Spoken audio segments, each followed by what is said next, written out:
So hi guys! Welcome back to my YouTube channel. It's your girl, Nally. So for today's video guys, there's a lot of youth out there na nare-request sa akin na gawin tong vlog na to. Which is kahit kilala nila ako, kailangan pang mas makilala nila ako kasi nga daw I'm a good influencer for them kasi I'm advising a lot of women out there kung paano mag-healthy diet, kung paano maging mas glowing, how to love yourself, how to be more passionate when it comes to your job, how to spoil your family. Doon ako kasi more on yung contents ko sa TikTok, sa Facebook, and sa YouTube. And right now, hindi na naman ako basta nag-express guys. Gusto ko na sana makahelp sa iba na makita nila yung purpose nila sa life nila, ma-discover nila kung ano nga ba talaga yung role nila sa mundo ito. Kasi there's a lot of people out there, sorry to say, pero they're just living their life but they don't know their purpose. So, maganda na mag-advocate ka, mag-educate ka ng ibang tao, lalo na mga kabataan, kung paano nga ba sila makaka-cope in this kind of world, in this kind of life. Kasi, I mean, sobrang hirap ng life na yun, diba? I mean, there's a lot of people out there na suffer sa flood control, sa sunog, sa baha, sa poverty, diba? So, tayo, ang makambala na natin sa buhay na to is to be good, to choose kindness, to spread kindness, to spread love. So, ayun, yun yung gusto ko talaga, one of the things na gusto kong ipagpatuloy na ma-develop ko sa sarili ko and ma-spread ko sa a lot of people, sa maraming tao rin. So, anyway, siya na diba, I have this card in my hand. So, I bought this on TikTok shop. It's worth 320 pesos plus, right? So, for tayo, bumili pa talaga ako ng ganito para sa maraming followers to, para ma-please to kayo guys. Kasi, syempre, diba, wala naman tayo mga hiling, kundi good vibes lang, matuwa yung mga followers natin. Ayan. So, dito, naka-indicate lahat ng questions na gusto nyo itanong sa akin, na sinabi nyo sa TikTok, pero, naka-form na siya into nicest words, into right words, guys, na mas full of wisdom siya pag binasa mo. And bunot lang ako, i-flip ko, i-roll ko, random na bunot lang. So, this is 29 cards. 29 cards to, and ilang taon na ba ako? I'm turning 24, so 23 years old na po ako guys, and 29 to kasi 29 po yung favorite number ko, 29 po yung birthday ko kasi, December 29, 2001. So, 29 cards, tapos 23 questions. So, ang title ng vlog is Getting to Know Me Better. Dahil para mas ano ako makikilala guys. So, wala natin nais lang ako sa Tagalog words. Mas capable kasi mas kaya ko kapag English sorry Pero yun, wala natin patalin pa. Come on, let's do this. It's your girl, Nally. So, let's pick number 1. Let's wait. Ano kaya dito? By the way, itong instructions ng cards na to, meron siyang naka-indicate na question sa'yo. Whether it may be in family, finances, love life, or personal. Tapos sa likod niya, after mo basahin yung question and sagutin, magbabasa ka ng motivational quote regarding sa question na to. So, ako, pilihan ako, number 1 question for myself is, what's this? Anyways, guys, mapapansin nyo naman, talagang pumayat ako na grabe. From 86 kilo down to, I think down to 58 or 60. Sa 58 kilo or 60 kilo. So, thank God talaga kasi effective lahat ng pagda-diet na ginawa ko. Like, fasting, healthy exercise, healthy diet, inom ng maraming water, tapos nag-take din ako before kahit bawas sa akin ng Dujuso coffee, tsaka yung acai berry, tsaka yung Glow Babe capsule. So, sobrang effective kasi nag-take ako ng ganon for almost 2 months guys. So, sa 2 months na nakita ko talaga yung changes sa body ko, sa skin ko, na glowing ako, and nawala yung pa rin yung bloated ko. Like, tignan nyo naman guys. Wait lang. Ayos yung short ko. Tignan nyo guys.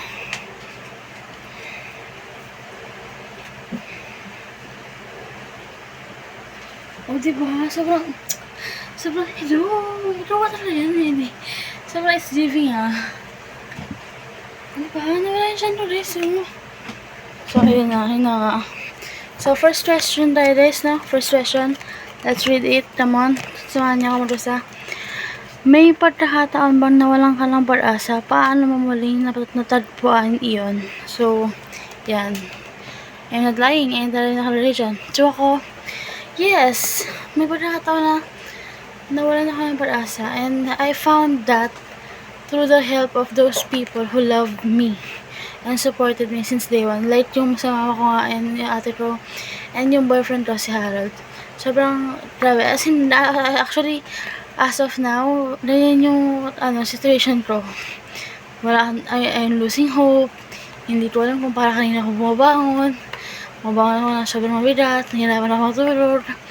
Ang dami ng struggles dahil sa mental health ko, sa body ko, sa sleeping routine ko, sa personal life ko. But still, I'm thankful kasi kahit na maraming beses pa ako banda pa, still meron isang rason para bumangon At ayun yung pamilya ko.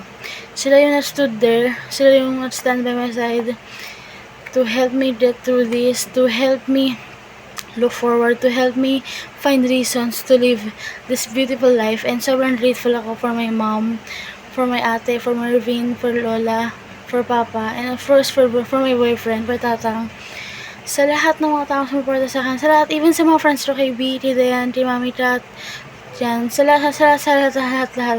Sobrang grateful ako sa lahat ng mga nandyan para sa akin. Kaya, utang na loob sa inyo buhay ko. Hindi ko ma-achieve kung sino ako ngayon or kung ano ako ngayon, kung nasan ako ngayon, kung wala kayo. Kaya, sobrang thank you. Special shout out sa boyfriend ko. Mahal kita.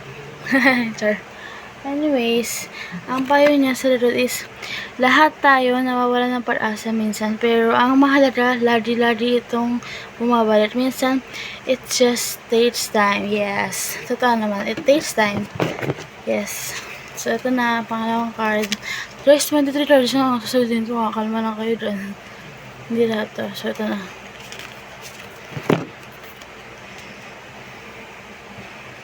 Okay, let's read it. Come on. May isang bagay bang nagbibigay sa'yo ng comfort from your childhood?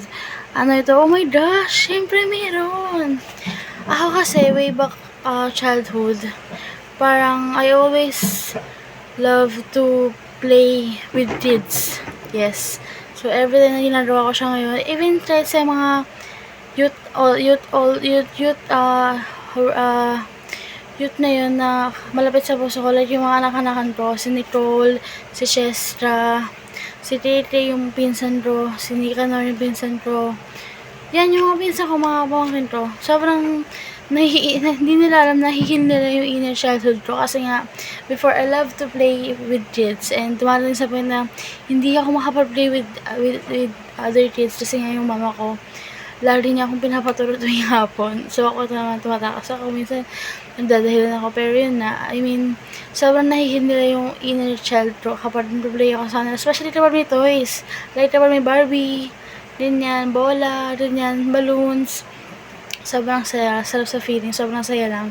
Kasi parang, bumabalik ka sa pagkabata mo. And also, at the same time, na-enjoy mo siya. Kasi nga, napapasaya mo yung taong mahal mo, which is yun na yung mga youth out there na mahalaga at malapit sa puso ko, like si Chestra, si Nicole, si JT. Yun guys. Okay, pick na tayo ng isa pang question. Bilis na tayo. Fast forward na ito, bibilis ako ng race ha. Ano o sino ang iyong pahina? Oh, I love this question. Siyempre, ano ba? Natanong pa ba yan? Joke lang. Actually, I have 3 kind of rest. One is yung sa family ko. Whenever I'm in the house, kasi my home has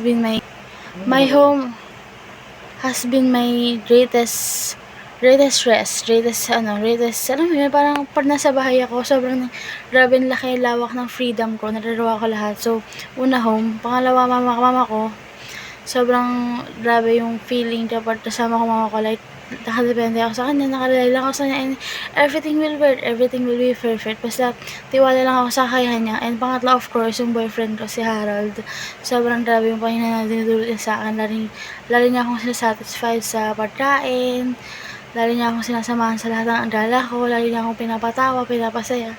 Kahit na sometimes puro kami arguments, puro kami away, still andun yung love, andun yung joy, andun yung peace of mind. So sila yung tatampayin ako. Home, mama, and si Harold, yung boyfriend ko. So, fourth question guys. What type of support ang kailangan mo from friends and family right now? Siguro yung support na genuine. Kasi, may iba kasi dyan na sasuportahan ka pero hindi naman masaya para sa'yo genuinely, diba? Like, they still wish you didn't exist in this life. So, gusto ko lang sana yung genuine happiness lang, genuine support from other people, especially from my mom and from my sister ate, Maya Bieta. So, gusto ko lang na supportahan nila ako with all of their heart, with all of their desire na makita nila ako na nag-draw ako, na-outshine ako, and malabas ako sa comfort zone ko. Yun guys. Fast forward na ito, nakabumerang na tayo. Hindi, joke lang. Kasi, anong oras na, tsaka, yung time is running, diba? So, fifth question. Ano ang pinakamahirap na bagay na kailangan mong tanggapin sa sarili mo? Pinakamahirap na bagay? Siguro yung sobrang dali ko magtiwala sa tao. Ayan. So, konting bagay lang, konting pakitaan ako lang, wala ng efforts, wala ng gawain. Like, ang bilis nilang makukuha yung trust ko. And ang bilis yung mag-trust sa kanila. So, ayun yung isa sa mga nakakapagpasira talaga sa akin, sa sarili ko, sa kanila. Kasi nga, I'm a great, parang listener, I'm a great supporter, and madali ako magtiwala. Lalo na pag yung tao, pinakitaan niya ako ng kabutihan loob. So, ako, hindi siya ma-avoid sa sarili ko. Kasi nga, syempre, tao lang nila wala ko rin, nagkakamali, nagkukulang. Pero, kahit nila, still, binibigay ko yung best ko to be kind, to be nice with people that I love, and with those people who deserves it. So, ayun yung mahirap para sa akin, yung pagiging trustworthy ko sa isang tao, alad-alad, na hindi ko pa naman totally nakikita, ni-discover yung intentions nila sa akin, if it was really pure, or if it's just a joke for them. Yun. So, pang-anim na question na ito. Ano pang-fifth? Pang-anim yan. Let's read it. Ano ang pinakamasaya memory mo at bakit sobrang mahalaga ito sa'yo? Oh my gosh, guys. Ang dami kong masaya memories. Like, birthday ko, birthday ni ate, ni mama, ni Mervin, ni lola, ni papa, Pasko, New Year. Pero hindi ko makakalimutan na memories is yung na-encounter ko si Lord. That was way back July, I think 31 or July 16 to 18 or July 29 to 31, 2016. That was, I think, 8 to 9 years ago. Hindi ko na mabilang. I don't know. Basta, ayun, yun yung pinaka-memorable na memory ko. Kasi bukod sa nakainod sa Lord, naramdaman ko yung presence niya sa life ko. Talagang na-feel ko na napatawad niya ako. Nilinis ako ng buong puso, buong lakas doon. Sobrang grateful ako sa memories ko yun, sa encounter ko yun ni Lord. Kasi, dahil doon nabago yung buhay ko. Nagkaroon ako ng purpose in life, na-discover ko yung talent ko. And ngayon, I'm living my own best life. In a way na ako lang yung mapiplease, ako lang yung matutuwa, ako lang yung sasaya. I mean, hindi ako magsisisi sa decisions na ginagawa ko kasi worth it lahat. Kasi ako to buhay ko na to, guys. Yan. So, pang 7 na to, pang 8 to. Let's read. Ano ang pinakamalaking bagay na natutunan mo mula sa mga pagkakamali mo? Pinakamalaking bagay na natutunan ko, siguro yung never regret to be a good person despite of all the bad deeds, of all the toxicity, of all the shits they have done to you, they have treated you. Yun. Kalimutan mo na lahat, wala kang pagiging mabuting tao. Tandaan nyo yan, guys. Kasi sobrang mahalaga yan sa life natin. In this life, ang pagiging mabuting tao, ang pagiging mabait, is yun na lang yung kayamanan natin eh. Kung wala kang pinag-aralan, kung wala kang natapos, kung wala kang na-achieve, naman sa life mo, pero may mabuti ang puso, guys, panalo ka. As in, panalo ka talaga. Wait na, naiihi ako. Cut man natin. So, ayun guys, nagduri lang ako ng buhok na para mas mas loving ako tignan. Joke lang. Pero yun. Let's proceed sa pang 9 na question, guys. Which is ito. Actually, guys, feeling ko dito kayang tapusin. So, I think ng 15 questions na lang tayo. Tapos yung part 2, upload ko na lang kapag available na ulit yung time ko, guys. Sorry, and thank you for understanding. Nakcharot. By the way, meron akong bagong tawag sa mga followers ko, which is yung Nakcharot. Di ba, ang cute? Naisip ko lang siya bigla out of nowhere. Hindi ko siya linaya, hindi ko siya hinapi sa iba. Talagang ako mismo naisip niya, Nakcharot. That was also my TikTok ID name. So, ito. What's something you have finally accepted? Okay. Siguro yung finally na-accept ko is yung naka-move on na ako from my past, which is from my greatest love, which is, ayoko na i-mention kung sino siya, pero kung sa mga taong nakakilala sa akin, kilala niyo yun, guys, kilala niyo yun.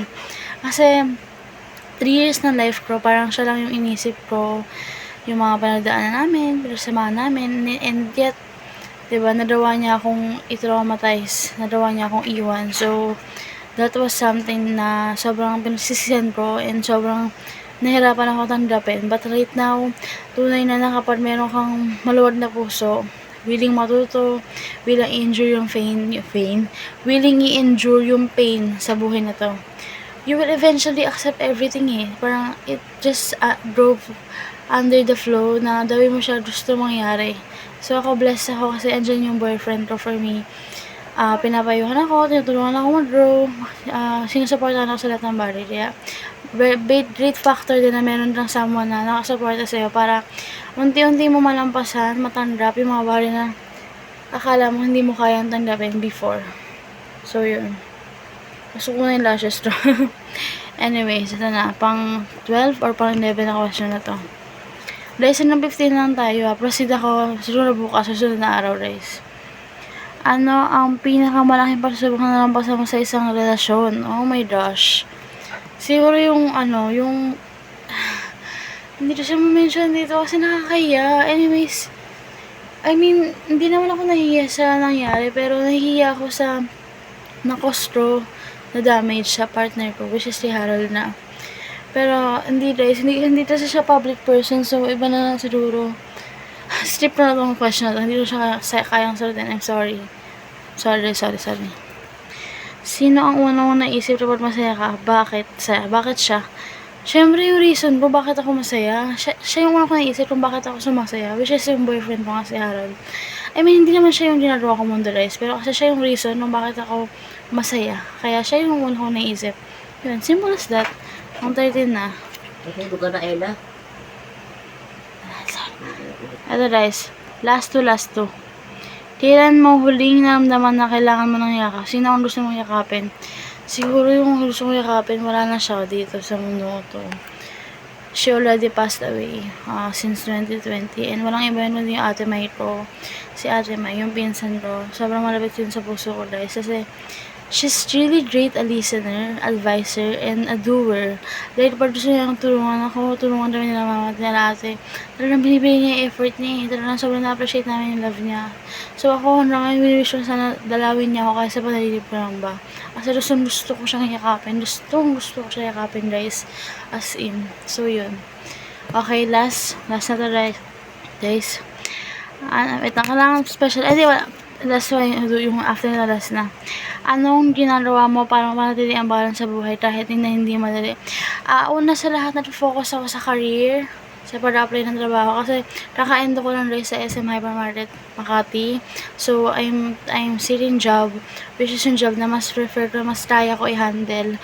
Mas magiging maranda yung outcome ng effort ko. Like, mas matakalan ako ng deserving na salary and also good people surrounded by me.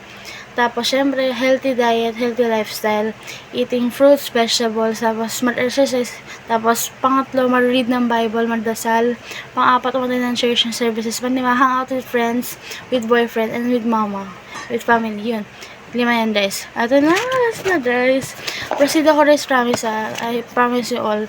Siguro tomorrow or susunod na araw, proceed ako sa part 2 natin to. Okay. Mini mo. Eto ang pipiliin ko. Eto ba o eto? Eto. Kasi ako din ako makatulog. Okay guys, ito yung last. what makes you want to continue? Okay, napakalanda na last na to, last question.